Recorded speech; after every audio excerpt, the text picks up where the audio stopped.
What are you training your eyes to want? And what is it doing to your heart? Good morning and welcome back to Northman Coaching's 7 Deadly Sins. I'm your host, Gary Holtz. Today, we're talking about lust. Job chapter 31, verse 1 says, I made a covenant with my eyes not to look lustfully at a young woman. Job understood something that most men refuse to admit. What you repeatedly look at, you eventually begin to desire. And what you continue to desire will start influencing how you think, how you treat people, and how you behave when nobody is watching. Lust does not begin in the bedroom. It begins with the eyes, moves into the imagination, and eventually takes control of the heart. And let's stop pretending that this is only about pornography or cheating.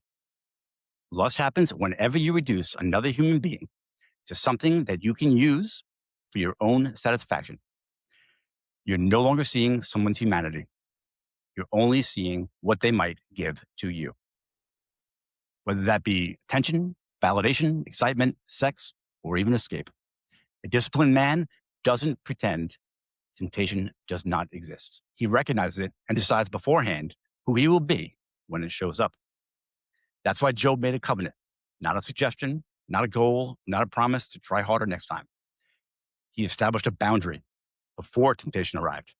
Some of you keep asking God to remove temptation while refusing to remove fucking access to it. You follow accounts. You revisit the websites. You entertain the messages. You keep somebody nearby because you enjoy the attention, even though you know exactly where it could lead.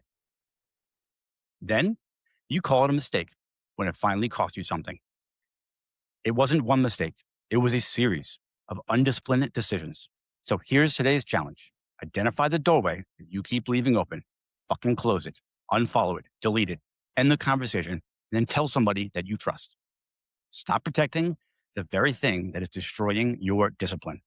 Lust promises pleasure, but it eventually turns you into a slave.